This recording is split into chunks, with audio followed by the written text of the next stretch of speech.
types of questions, or what was the format of the questions that were asked? Those are really the most important things I want you to pay attention to. What topics were discussed and what kinds of questions were asked about this. There are three types of questions that I'm going to be worried about today. There's actually other types in terms of the content. Camille cut, separating the islands in two pieces was a major change in the island. We'd like to welcome you to West Ship Island on behalf of the captain, the crew, and the National Park Service.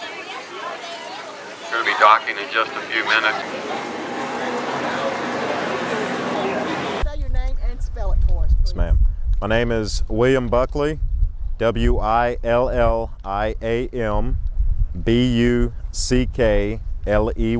I've grown up in Gulfport my entire life, except for my time spent at Mississippi State University, where I graduated, and that's actually where I got my start on these boats, was as a deckhand during my summers off from college.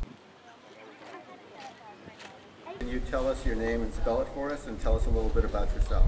My name is Rick Renew. That's R-A-N-E-W. I am what we call an education specialist K through 12, and I do environmental education and formal education.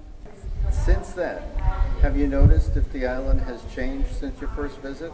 The island is very dynamic with all the tides and the storms, and we've seen a lot. You know, we date back to 1969 before I came, and you had Hurricane Camille with winds up to 200 miles per hour, and it divided the island in half. Should we keep on trying to protect it, or should we let nature take its course? You know, there's certain things I know the National Park says nature takes its course, and I don't want to be speaking out of turns, but I think that what we need to be mindful of and cognizant of is that what we have here we need to protect and we need to conserve for future generations, my grandchildren and their children to enjoy. Yeah, get a good picture of these people observing and up even closer. Oh, okay. I see, until you focus it. What one thing do you think you've learned from this workshop that you can take back and use in your classroom? Honestly, how to teach the students how to be in front of the camera and how to be behind the camera and conduct interviews with each other. I've learned a ton doing the interviews. This trip has been incredible. I have never been to Ship Island. This was my first time, and I'm taking away so much information. For example, I saw firsthand where Hurricane Camille cut through Ship Island. That was fascinating. I saw the longshore drift. I learned all about that because I had no prior knowledge of that. I'll tell you what, probably just the enthusiasm, or you know, just how enthusiastic the teachers have been about this project.